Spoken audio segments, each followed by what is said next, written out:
So we learn a lot from our parents, but most of what we learned, at least what I learned, was from watching them and living with them as opposed to what they said to me. And I think that's pretty much the case across the board with every kid.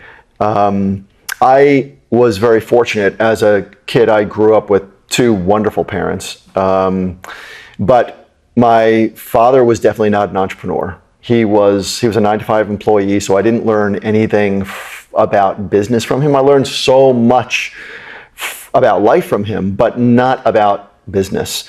So, however, I will say that both of my grandfathers were entrepreneurs, and they came to America from Italy, and they didn't even speak the language. They had skills, but they didn't have anything else. And with very little money, they went out there and they started businesses, and they turned into entrepreneurs who had businesses that supported their families and that helped their extended families and that built so many wonderful, wonderful things. But I didn't watch them, so I didn't learn from watching them. Maybe from osmosis, I don't know. But I think that as entrepreneurs, we hope that our kids are learning all the good stuff from us, but they're sponges. They learn everything. Like, they watch and they absorb freaking everything. So, we've been talking about this interview for more than a year now, right? Definitely more than a year. And but today I'm going to be interviewing my son, Vijo. I mean, he and my daughter grew up in a house with somebody who, I was building businesses. I mean, I was here. I was always here. Yeah. And I tried very hard to be, a great father and I don't know, maybe a friend. I don't know, but and I know that depending on who you ask, that's a bad thing. You shouldn't be a friend to your kids. Some people say that you should be. I don't know. But as a parent, you're just learning. And so I don't know. We're going to talk today, and we had a lot of really great questions. We didn't plan any of this as far as he doesn't know what kind of questions I'm going to be asking him. I think he's got some for me also. Yeah. So if you're an entrepreneur and you've ever wondered what your kids are thinking, I'm a little bit nervous about what I'm going to find out. But we're gonna dig into this and see what it's like. Okay. You ready? Yeah.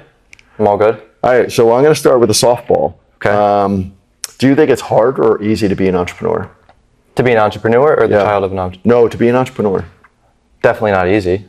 Oh, no. How come? Well, because you're solely responsible for the success of your company, and therefore you're solely responsible for your income and taking care of everything in your life with that income. Mm-hmm. It's not like a job where once you get hired, you just have to meet certain objectives and you make that steady, 60, 80, 100K a year. If you don't meet your expectations, you can make $0 or lose money. And I assume that's pretty difficult and pretty stressful, knowing that if you don't constantly exceed your own expectations, that your own life could take a toll. Yeah, but there's probably a lot more reward to it. I mean, you're your own boss. And if you take the right actions and take more actions and take better actions, you can make more money and change your lifestyle for the better. Whereas a regular job, you can't do that. So. Yeah, well, I think as a regular job, maybe you could do that. I guess it depends on the job. But sometimes. I don't know if I ever told you this, but I have said this to other people. I don't think I'm employable. Yeah. I had a job once when I got out of college. Mm-hmm. I forget how long it lasted. It lasted for maybe a year and a half, maybe a little bit less than a year and a half. And I quickly went from one position to the next position to the next position, and then I was managing, a facility in this business, and I designed a manual on how the entire company could be run more efficiently. Yeah. Did I tell you this? You told me. I did. Yeah. And I brought that manual to the owner of the company. I had a meeting with him, and then I got a visit shortly after from the regional manager who fired me because basically I spelled out in that manual what her job was. I didn't know that. Yeah. So I don't know if I am employable. I don't think I'll ever find out. Yeah. Hopefully not. Right. I guess because that would mean other things. Yeah, Shit. What do you think, as a son of an entrepreneur, what do you think the number one lesson you learned was? I guess everything that you could change the entire direction of your life. You don't have to follow like a preset manual or anything. Yeah. Like I don't know, when you go to school, everyone's just kind of set on like, what do you want to be when you grow up? And everyone, doctor, teacher, whatever it may be. But growing up with a business owner as a father, it's like you could be anything. You can open up the place that employs the doctor, the place that employs the teacher, or whatever. And it just it destroys all boundaries, kind of. Wow. All the walls are knocked down, and it's just a way more open way of thinking, I guess. So I guess the number one thing that I learned is not to limit the way that I think. So I don't feel very limited. Oh, really? No. Wow, that's amazing. Is that scary? Or is that exciting? I mean, it sounds exciting to me, but I mean, there's got to be good and bad to that. I know it's good. Like, I know it's going to end up being good for me, but it definitely is a little bit stressful at times because, you don't just follow a path and, okay, now I'm a lawyer, now I'm a teacher, now I'm a doctor. That's the end all be all. Now I just work my 9 to 5 until I'm 65 and then I die. It's like there's all these opportunities, and now that I'm aware of all the possibilities for success and all these different avenues, now I'm kind of just being a lazy sack of garbage if I don't, take advantage of these opportunities and work my butt off and whatever. So, yeah, that's the stressful part of it, but it's good stress. Yeah. It's going to end up being good stress. Yeah, I think you handle it amazingly well. I mean, I've always admired how you've handled things. Like, Thank you. I think that I think I've learned so much more from you than you've learned from me. And I realize when I say that to you, it doesn't come across as truthful, but because you've told me that in the past. But it's honest to God truth. Thank you. Would you have preferred that I had a 9 to 5 job? No. No. How come? Well, because now I'm different. Yeah. And that's good. I mean, like I said, I don't know if 99% of people, 98% of people, like they turn 4 or 5 years old and they go to school for 20 years. Yeah. And then they get hired and then they stay there for 40, 50 years and then they retire and die. Like having an entrepreneur as a father just opens up the way of thinking and the way of life. You could pretty much determine anything that you want to be. Mm-hmm. And I don't think you really get the chance to realize that if you just have someone who, works a 9 to 5 as a parent, because they probably don't even know. So just seeing it as an example is definitely changes boundaries, I guess. Well, that brings up something else. I mean, if I had a 9 to 5 job, obviously I would be gone probably out of the house. Yeah. I mean, in these days, I could be working from the house, but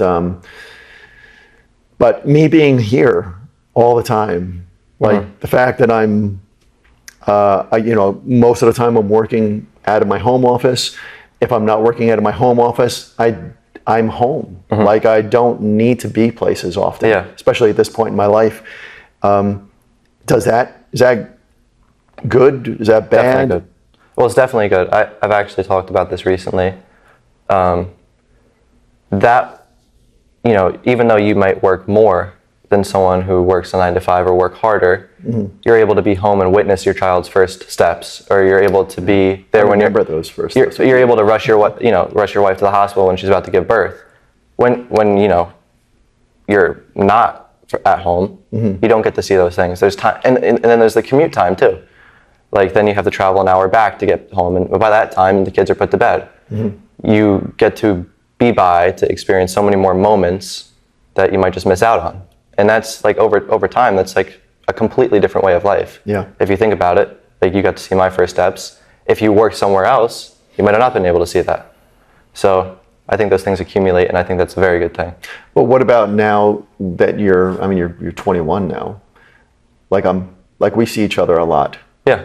Compared to like and by the way, like even if I was an entrepreneur that needed to go someplace else for an office, like which a lot of entrepreneurs, I'm very rare. Like my level of entrepreneurship, the way I do things, where I'm able to run multiple companies, basically from my home office most of the time, like that's rare. But if I was not home as much, as a 21-year-old, would you like more independence where, you don't see me around as much, or is there a benefit or con to it? Like, how was that? Well, if I want more independence, I could just leave the house. I mean, that's true. I think it's better. Like I said, even small things you get to be around for, and those things accumulate. You're around for more moments. You get more time, and even if it's just a few, some days it's an hour or two extra. Over time, those are days, weeks, years that you wouldn't have had. Yeah. And that's important.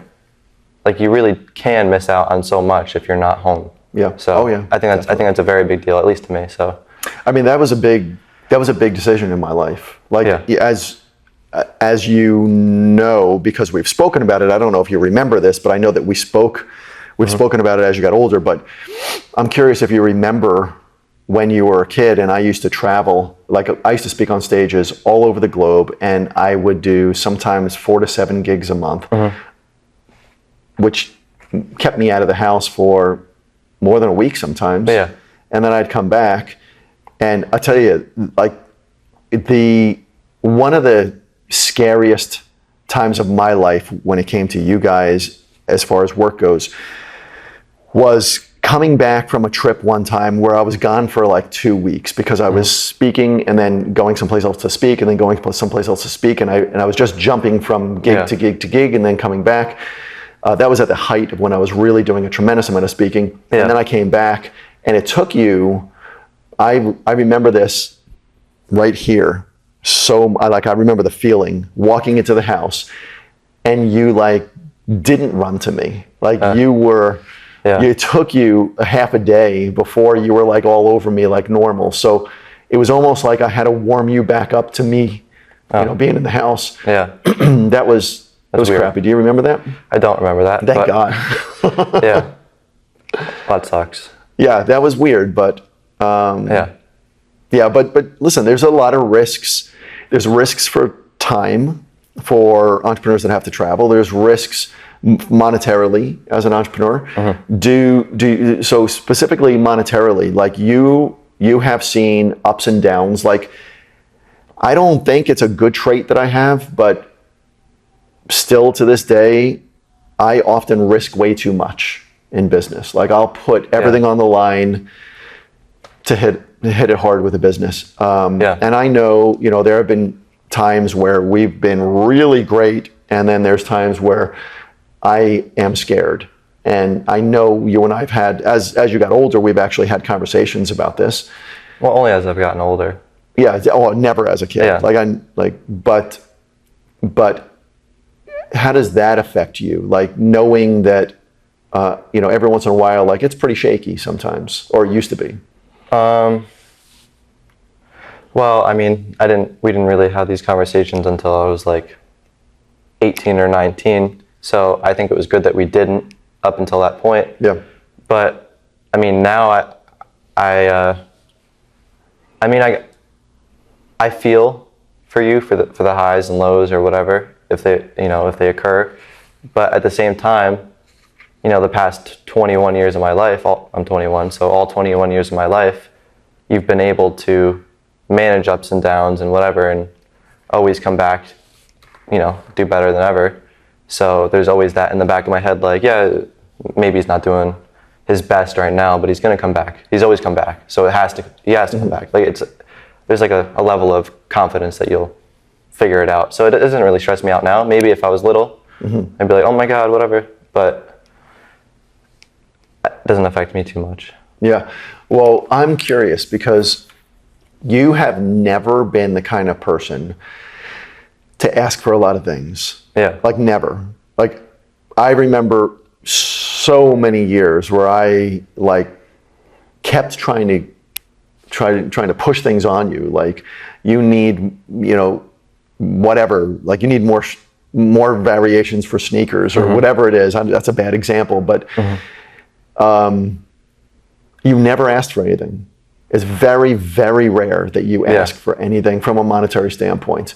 And I'm curious, is that linked to the fact that maybe you saw ups and downs in business, or is that just like you? I just don't. That's just me. I don't think I need things. I don't really look at things and think, oh, I want them so much. Like, I'm definitely more of like I'd rather spend time with a person type of person. Yes, and I've always been like that. That. Like, I don't look at a new sneaker and I'm like, oh my God, I need to have that. Yeah. I'm going to ask for that. I'm just not like that. I've never been like that. So. Oh no, you were like that once. Once? Yeah. Do you remember the sneakers that you absolutely had to have when you were playing basketball, and everybody had? Oh, what the heck was the name of that sneaker? I don't know. I forget, but it was. So that was the one time ever that you pushed it hard, and I was vehemently against it. They were like super expensive. And the reason why, and by the way, it wasn't a super expensive challenge. The challenge was that you were in that mode where you grew out of your sneakers every couple of weeks. Yeah. So I knew that even before the end of the basketball season, you would be at least a size bigger, and probably yearning to stay in those ugly, I think they were like big green stripe or something like that. I don't know. Yeah, but in other case, like, we did not get those sneakers, but you got great sneakers, but not that one. Yeah. Well, yeah. You don't remember that? No. That's hysterical. Oh man, I haven't thought about that for a long time. I don't remember. Yeah. Let's see. So this is interesting because I asked, like, many of my friends. I don't have a tremendous number of friends. I have a very small group of really wonderful friends, and people that I've known for decades, and who, like, we would go to war for each other. They're all business people. Many of them. They're all very successful business people. They all have kids. And I reached out to them and I said, hey, Vijay and I we're gonna sit down and we're gonna talk about this stuff. And what would you want to know from your kids? And every single one of them started like banging me with texts and saying, ask him this, and ask him this, and ask him this. So some of these questions came from them, but many of them were identical to each other. But every single one of them wanted to know, at this age, because at this age you've been able to accumulate a lot of experiences outside of the house as well as inside the house, as it relates specifically to money. Like, what have you learned? Because, like, again, there's tight times, there's really flush times, there's things that I've told you need to, here's where to put your money, here's where not to put your money. There's a lot of things to juggle. I've got a good one. Okay. And it definitely still applies now, and it always will. And I've noticed this difference between almost everybody I've met around my age and maybe even a little bit older is living below your means. That's the number one, because I think most people, and I don't understand how this is the case. Most people, if they have $1,000, think that they have $1,000 to spend, or even if after their bills they have $500, they think they have $500 to spend. Yeah. And I mean, living with you, I understand that's not the case, but I really don't understand how people think that. And whereas now I would take that remaining $500 and save $400 of it, and enjoy $100 of it. Yeah. But that's $400 that I accumulate each $1,000 that other people wouldn't have. And small decisions like that accumulate and change your lifestyle at a certain point. Whereas I think that's why most people get stuck at a certain place and stay that way their entire lives. I think it's definitely the number one thing. So then reword that and turn it into like a lesson. So if there's going to be a lot of entrepreneurs watching this, there's also going to be a lot of kids of entrepreneurs, because I know a lot of our viewers are probably going to just give this video, send this link to their kids. Yeah. So A good money lesson. Small choices compile. So you may think that if you get $500, that'd be a gift, or $500 that you make, or $1,000 or whatever, that you're just a kid, the money's going to come someday. You can spend it, or you don't need to worry about saving now. You don't need to worry about retirement now. Mm-hmm. But the more you do now, or like the amount of small decisions that you make now will pay off even more exponentially. Yeah. When you need to retire, or where you're like, I want to retire early, or I want to buy a bigger house, or I want to make a big investment. And even if you can only save $10 or only $25, it may seem too small to you. You might want to just go out and get ice cream or something like that. But if you save that now, or if you make a better decision with that now, over time that compiles and could change your entire life, could change your entire way of living and open up a lot more doors. And I think a lot of people just want to live a certain way. I'm making $100,000 a year. Someone else making $100,000 a year has X, Y, and Z. I need to also have X, Y, and Z. But if you just have Y and Z and not X, and instead take X and save it or invest it or use it in a different way, in 5 years you're going to be able to make, live the lifestyle of someone who makes $150,000 or $200,000 a year. And decisions like that, ultimately over time, change the entire way you live, and could change the way your kids live. So, I think it also, which by the way, it was amazingly eloquently put. I think that also attracts a different type of person into your life, and it repels the wrong kind of person. Yeah. Which is amazing. What a great filtering mechanism when you're out with your friends, and if you're out with a group of whatever 5 or 10 friends, and there's a group of them who just want to keep spending, and they see that you don't want to keep spending, like they eventually don't want to be with you. The other friends that are tight friends, and they're probably better for your future, that also understand, hey, that's kind of stupid to spend everything that you've got. Yeah. Like that helps you to keep filtering and filtering and filtering.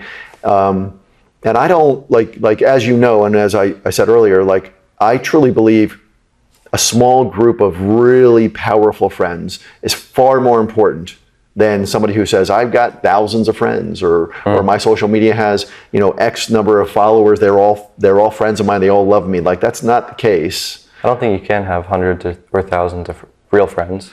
I don't think you can know that many people. Exactly. Though I know a tremendous number of people, and so do you. Like but you've got a couple of people in your life who are tight. Yeah.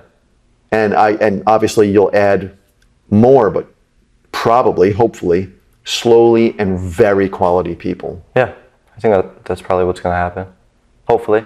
Hopefully. If anybody's out there, they want to be a friend. No, I'm kidding. What do you think? So this is interesting. What do you think I value most in life? And in this order, like I want to know the order, and I'm going to give you a few things. Family, business, friends, my personal health. So family, business, my friends, my personal health. I'd probably group family and friends together first. But I'd probably say, obviously family and friends first. But I would say more so, experiences with family and friends. You value experiences a lot, I think. Yeah. And also taking care of those people, whether that be gift giving or, like I said, experiences, like, going somewhere with them or being able to give them something and watching them react to it. I don't know. That's probably number one. I would say personal health number 2 now. And then the other one was business. Business is probably number 3. It's not the last on everything. I would probably say business used to be your number 2 behind family and friends. Yes. In front of your personal health. But at this point, I would probably say it goes family and friends number 1, personal health, and then business. Yeah, I think I would agree, but I wouldn't lump family and friends together. Okay. And again, I love how you see this. The way I see it is families first, above all else. And if I were to rate those, it would probably be family, business, personal health, friends. I think. I mean, obviously, if a friend really needed me, I would stop everything to help them. But I think I have such a core group of friends that it's rare. Like, we're not in that stage of our life where, like, there's an emergency. Like, my child needs something. I need to run out. Can you help? Like, Yeah. I don't have kids. I don't have friends with itsy bitsy kids anymore. And they're not old. So it's not like, oh my God, somebody's dying. But I would always put them ahead if I needed to. Yeah. But personal health and business, I don't know where I rank that. I think you put personal health before it now. Yeah. And why do you think now?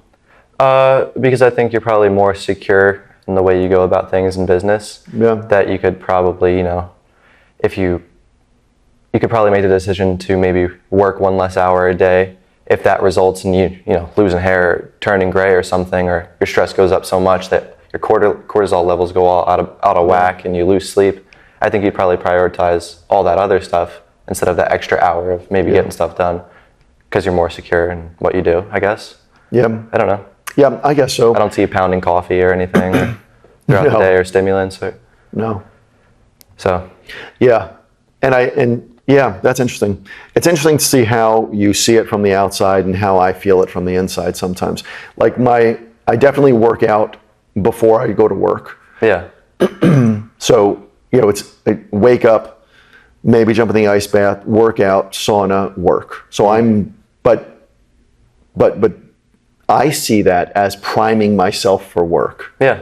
I definitely work better. I am more productive at work. I'm happier at work. I definitely have a different personality with everybody around me at work when I'm training my body. So like your mind follows your body often, at least that's my experience. So that might be why I see it that way. Like my physical health has helped me to be better in business, and that maybe they both work together in my life. I'm not really quite sure, but that's interesting. Yeah. I'm glad you see that I put family first, because I always just naturally go to that. Yeah. Like without a doubt, naturally go to you and your sister, number one, no matter what happens. Yeah.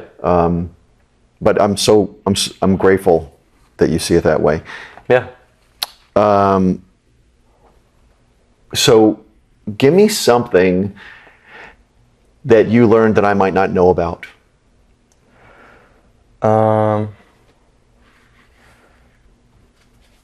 It's not I guess it's not something that you don't know about. I guess maybe it's something that we don't talk about that I've learned. I think it's probably the work ethic. I mean, we never really talk about the work ethic, but I think that I've picked up a pretty good work ethic just by being around you. I mean, I remember when I was little, sometimes I'd, go into your room if I was scared or something, and I'd pass your office, and you'd be up at 2 a.m. doing something in the office. And like, I don't know if you had to or whatever it may be, but, seeing that you are willing to wake up at 2 a.m. to get something done, like those type of things compile, like I said. And I think the work ethic that I picked up, like if I have to wake up early, if I have to work a little bit late, I think that's been a big thing. That's huge. That's huge. And I'm. Is that what you meant, or? Well, I would. Well, I'll ask it again, but I want to talk about that for a second, because it's huge, because I see that in you, and I never thought it came from me. I just assumed like you are. I talk about this all the time. Your work ethic. Like I talk about how impressed I am that you, when you need to wake up early, you're up early. You're not only up early, but you're up early and you're ready to go. And then like you went to New Jersey. You drove to New Jersey to hang out with your grandparents. Mm-hmm. I mean, you wake up early and you just get in the car and you drive. Yeah. Like it's like there's no, I'm exhausted. I stayed up late the night before, or like you understand how to prioritize everything to actually perform. I think that's just my environment from you. I'm amazingly honored. Like amazingly. It's like you don't want to waste time mentality. Oh yeah, I definitely have that. And I That's think that's a good thing though. oh, I'm glad you think it's a good thing If you because waste time, it's yeah, you know, but it's a lot of pressure for some people. Like not you or your sister, but I think it's because you guys have seen me like this since day one of your life. Like I've never had a traditional job yeah, since you were born. I mean, even like a decade before you were born was my one and only job. yeah. Yeah, that's interesting. Definitely the work ethic. What else would I might not know that you have picked up or learned or that you don't like about the fact that, the whole growing up in an entrepreneur house? I guess maybe I think it's probably a good thing, but some might say it's a bad thing. What's that? I think maybe patience. I think that my patience is shaky at times, but I think that's probably why, you've been able to succeed, is because you don't like to waste time. You can't, it's like the whole thing, and it's like, I guess it's somewhat controversial. It's like when people are slow or people are a little bit, stupid, it's just, you could just get so much more done, so much better if you just take it over and do it yourself, or that type of thing. I think I picked that up, and I think that's a good thing, but sometimes, gotta balance that with, trying to be patient. Yeah, I don't see that in you at all. I appreciate it. There's one person in this life that I know that is more patient than you. You know who that is, right? Oh, a pop? Yes, Okay. your grandfather. Yeah.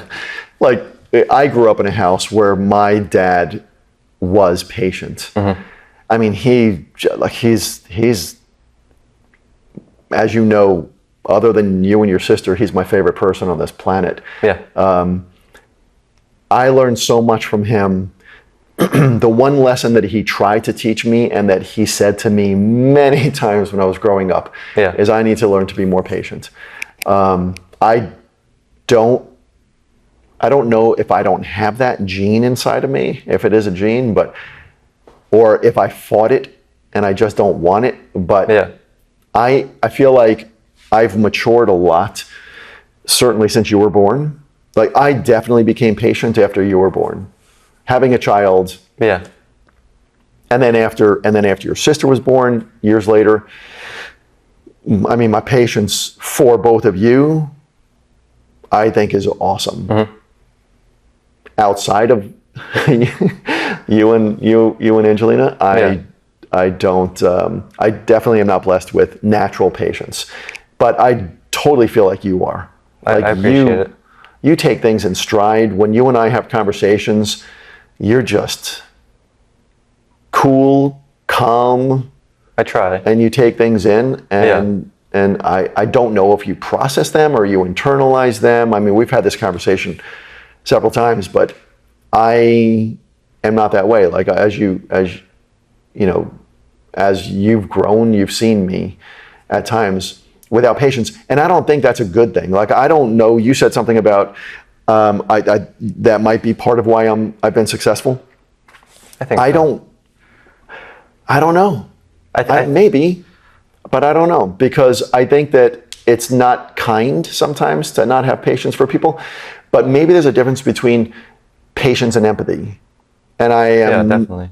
Yeah, and I strive to try to be empathetic, which is because I'm not naturally a patient person. Yeah. It is something I have to work on. When it comes to team members, not you and your sister, but team members.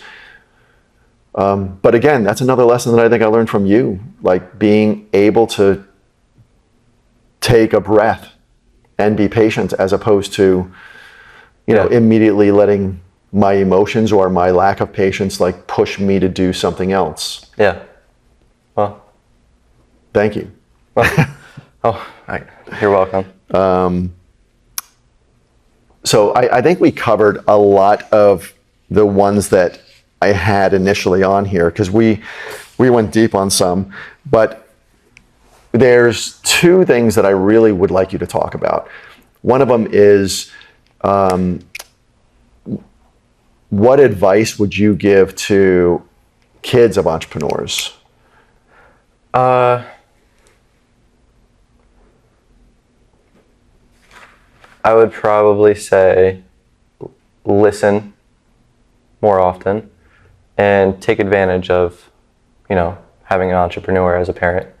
Like, I don't know, I think that a mistake that I made is I would try and shut my brain off and try not to listen a lot when I was little, just because, I don't want to think about this right now, I want to go play outside. And obviously you got to enjoy being a kid, but I think that you are naturally at an advantage by having an entrepreneur as a parent, and you gotta seize that opportunity in some way, whether that be with your own development or starting your own thing or some way.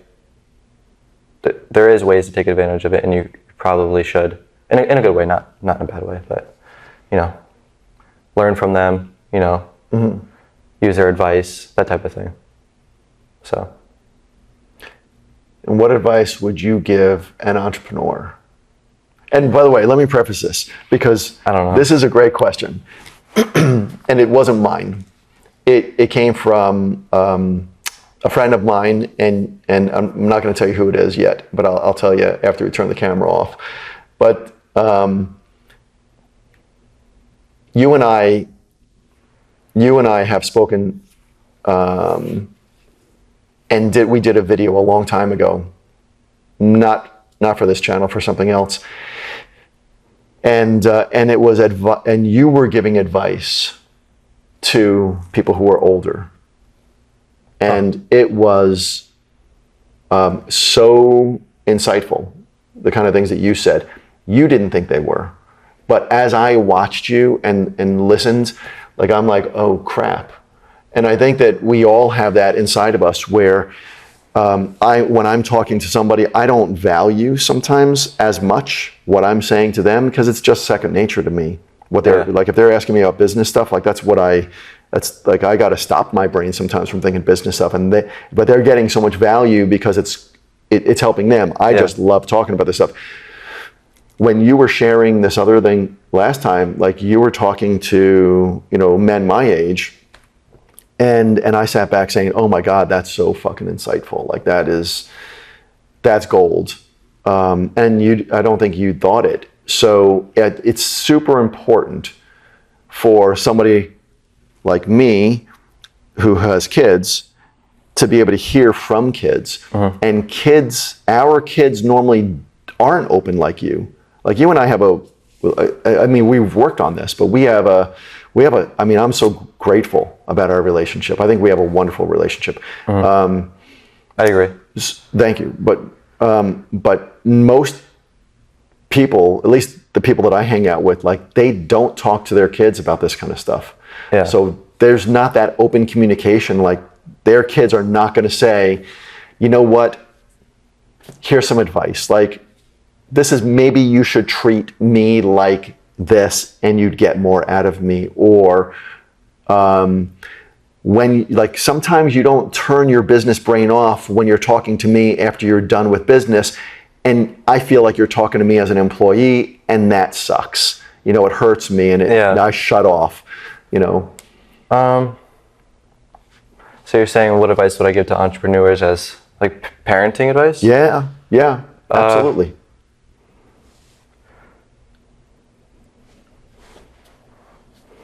I guess it's a few things.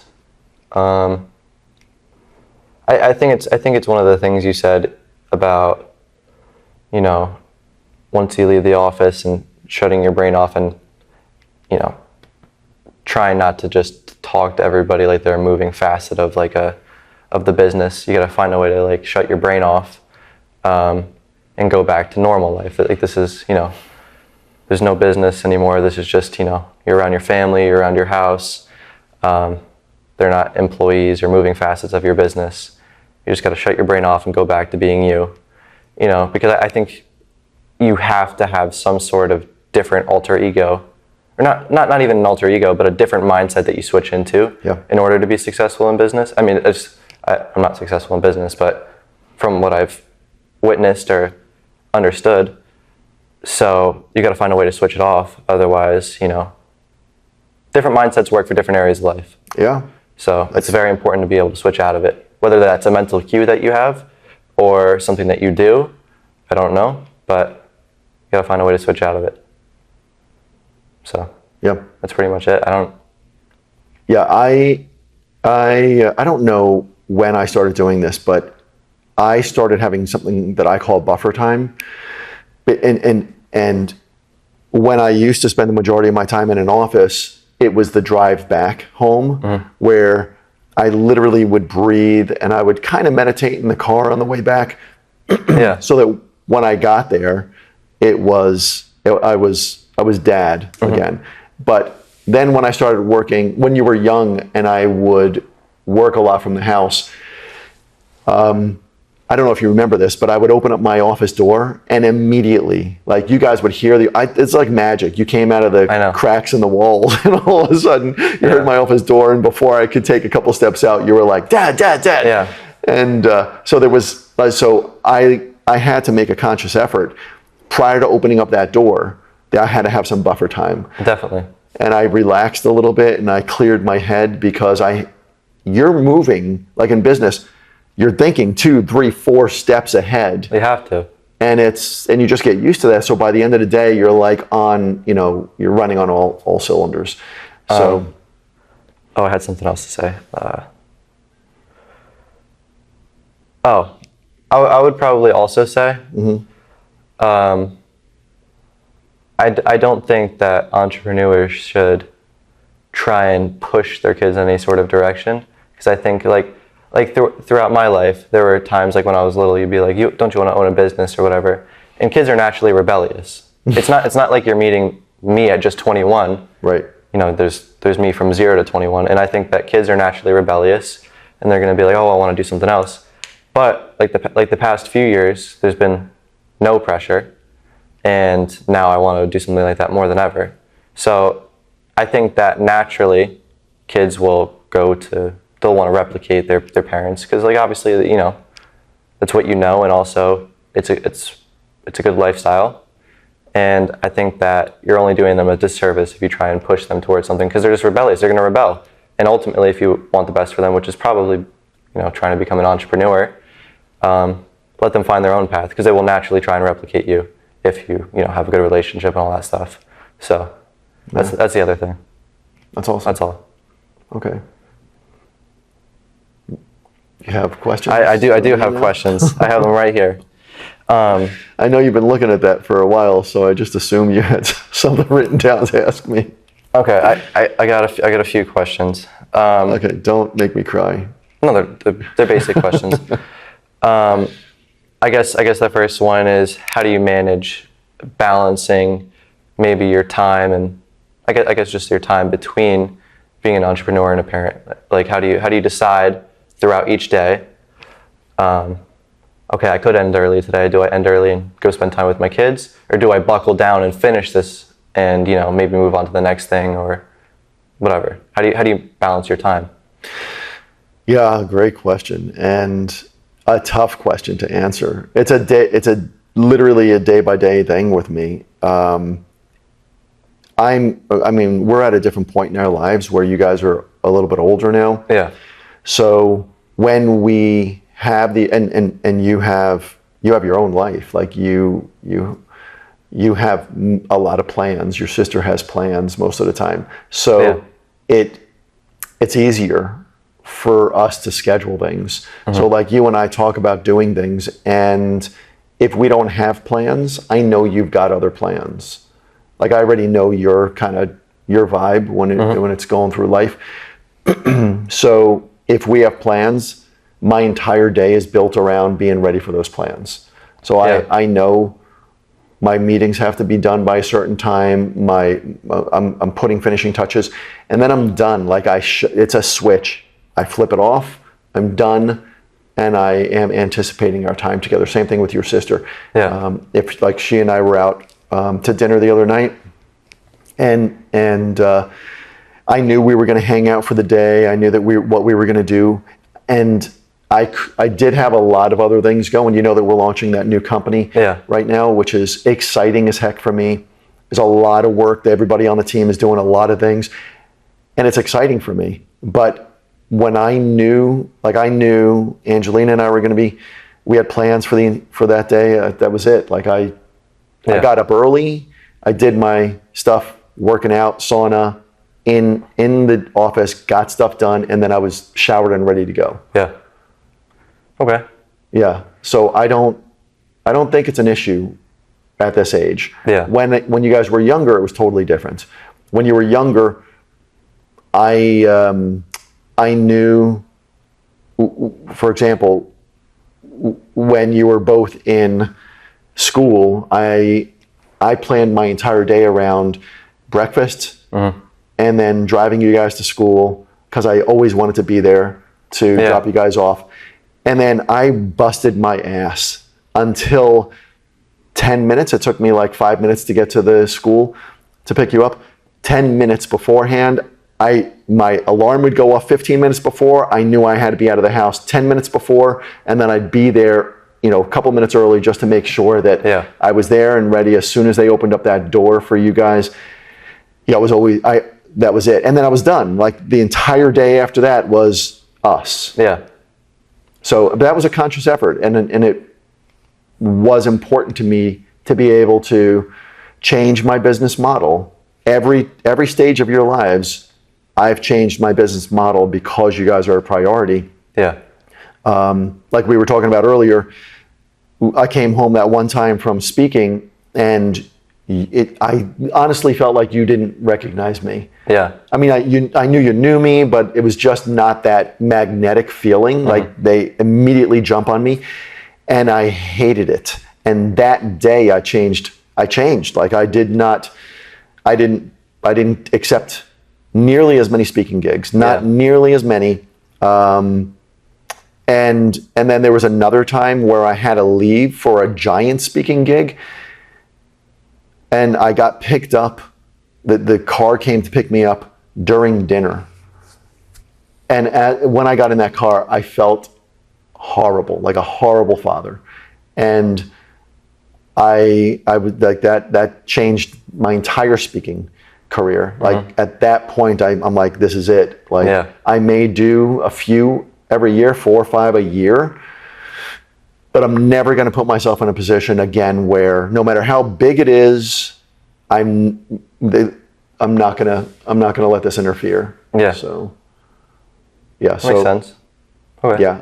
I to be honest with you, whenever you change your business model, there's a transition, and that transition definitely decreases income. Yeah. Decreases company growth, decreases income. Sometimes, I shouldn't say every time. Really, it all depends. But when you pull yourself away, as much as I did several times, it decreased our income. So, but that was a conscious effort, and definitely it was because my priorities are a little bit shifted, and I'm grateful for that. That makes sense. Yeah. Okay. Here's a good one that I came up with.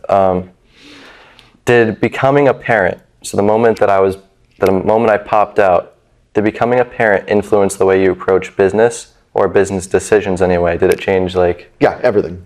Okay. Yeah, no hesitation whatsoever. Everything. Okay. It changed everything. How? Up until that exact second in my life. Like, and everybody says this, and I didn't believe anybody. All my friends, I was like the last of my friends to have babies. Like, most of my friends are a little bit older than me. So they all had kids, but everybody said, "Oh, when you have kids, your entire life's going to change." I'm like, you don't understand who you're talking to. Like, this is me. Like, I'm like driven. Like, this is all I do. Like, it's not going to change me. It's going to be a great counterpart, but it's not going to change me. Yeah. The second you were born, this is going to sound goofy as hell. I'm sorry to sound goofy. I never really understood what pure love was. And then I saw you, and I'm like, that's it. Like, that was it. Yeah. And I know that sounds harsh and weird, that you could be in a loving relationship with a spouse and say, I never knew what real love was. But it's such a different love for a child, and you don't know what it is. Yeah. Like, it was like when you were in your mother's belly, like I would talk to you and I would lay with you, and it was great because anytime I would lay down with you and put my hand on your mother's belly, like you would react, like you would kick, and you press your foot up against, or your hand, whatever it was, up against. Like it was very cool. Yeah. So there was this, wow, that's really cool, but there wasn't a moment that I thought, oh, I need to change everything. Yeah. Then you're born. That moment, like, you were my priority. Yeah. So business changed, everything changed, and it was great. Like, and by the way, it wasn't like a change where I now have to pull back in order to make sure I have time with you. It was that plus, this is what I work for now. Like, this is it. Yeah. And it's such a more powerful drive. Definitely. It was awesome. And same thing with your sister. As soon as your sister was born, I was like, oh, I didn't think it could get even better. Like, this is amazing. And you were part of that.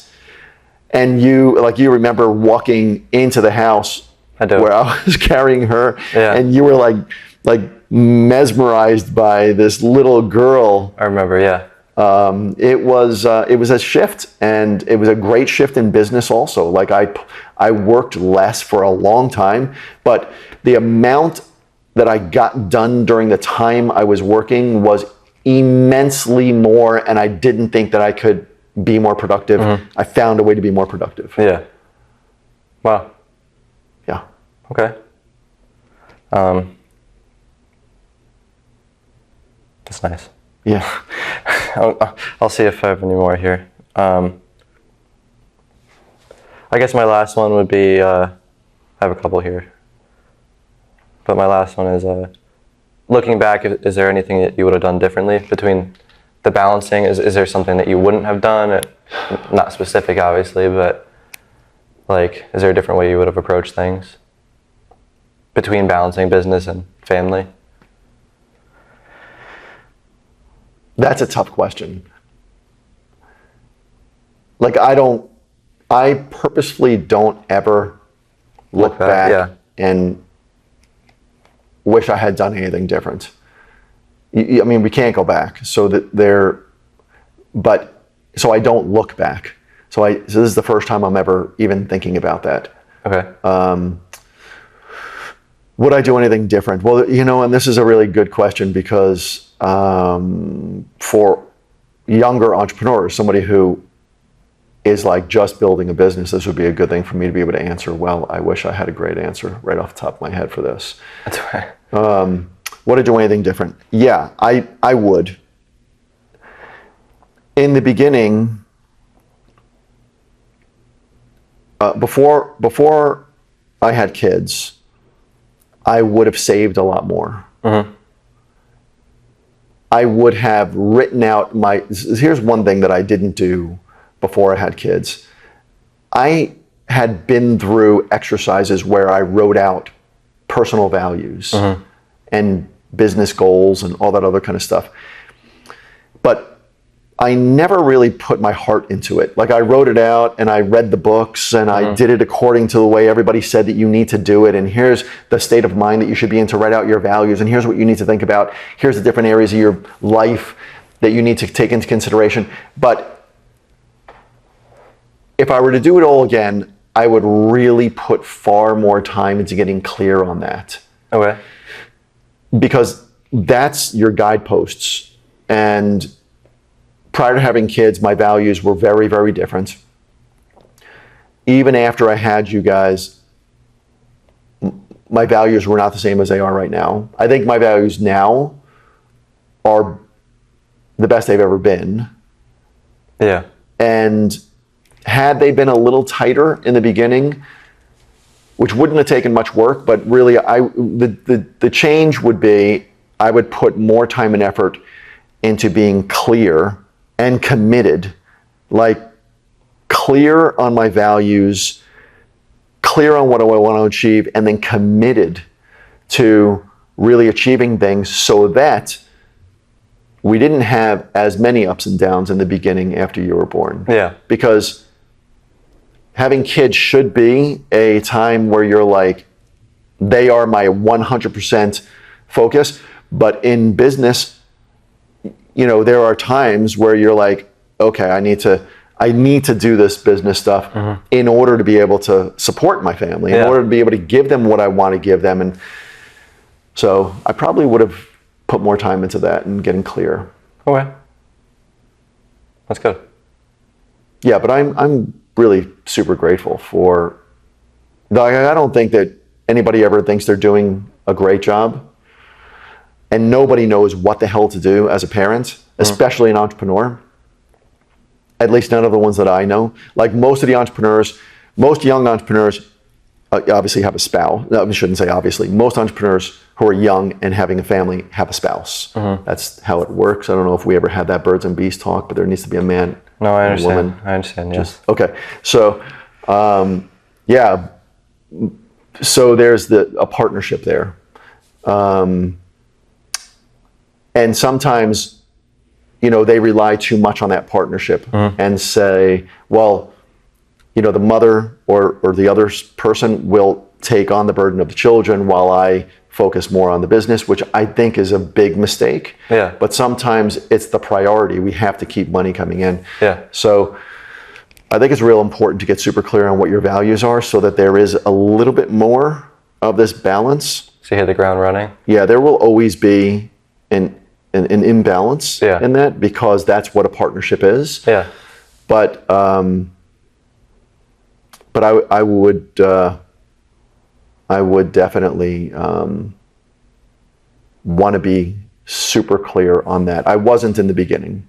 Okay. And you learn that stuff with experience. Yeah. Okay. Okay. That's all I have.